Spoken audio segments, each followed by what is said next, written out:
My commute to school follows a daily set of instructions. I wake up, find clothing to wear, eat breakfast, exit the building, travel to the subway, get on the 6 train, and finally arrive. However, it is common knowledge that instructions can be followed and interpreted in different ways.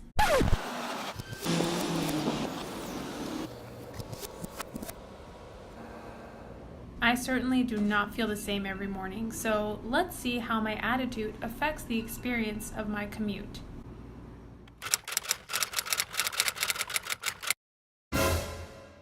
On the mornings that I wake up well rested, I leisurely follow these instructions. I hear the music coming from my alarm and I take moments to stretch and energize my body. I slowly get out of bed and I see the beauty in the sunlight peeking through the windows. On the mornings that I wake up with no sleep, I try my best to ignore step 1 and pretend that it doesn't exist. I tune out the screech of my alarm, which results in me rushing out of bed to get ready. I glare back at the glaring sun. It's like a staring contest that I usually lose.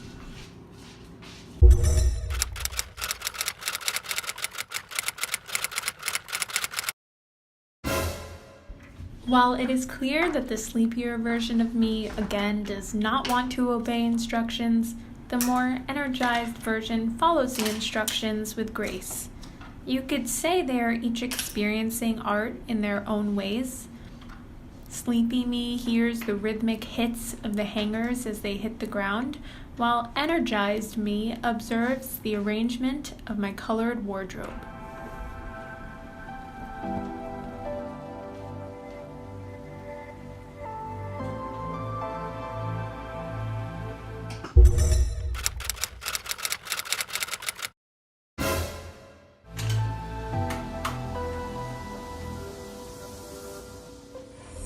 Breakfast causes a divide between awake and tired Jenny.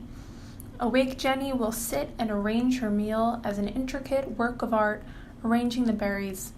She observes how art can be made out of just about anything.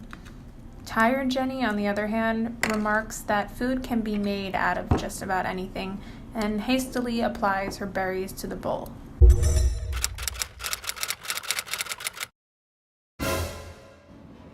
It's funny how the same person can follow the same instructions but perceive the situation differently depending on what they're feeling.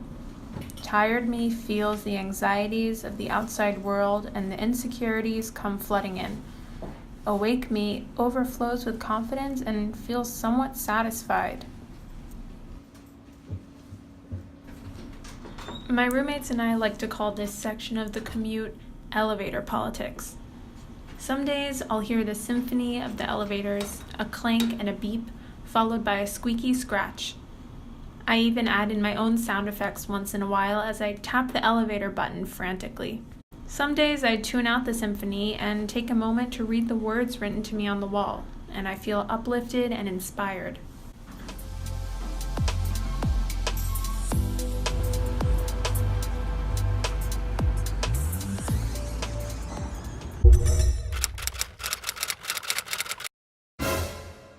Traveling is where the real distinction comes about, as the awake version of me takes in the smell of coffee and the patterns of cars speeding by. The tired version of me is creating her own choreography in her head, considering the limits of the streets in order to find the fastest route possible to avoid the whirl. And as I travel, I am an artist, creating my own view depending on my speed.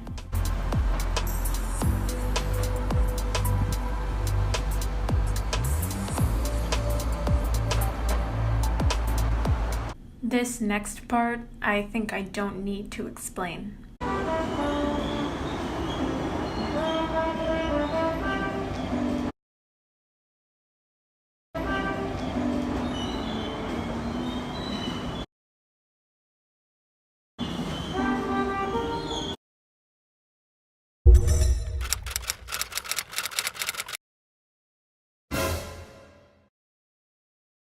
Some days I enter the world of my headphones, while other days I feel fascinated by the world around me.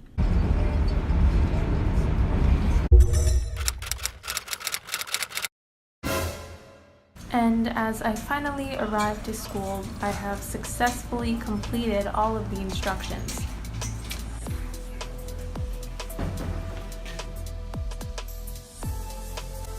Now it is time for a new set of rules, and it is my choice to decide how I will follow them.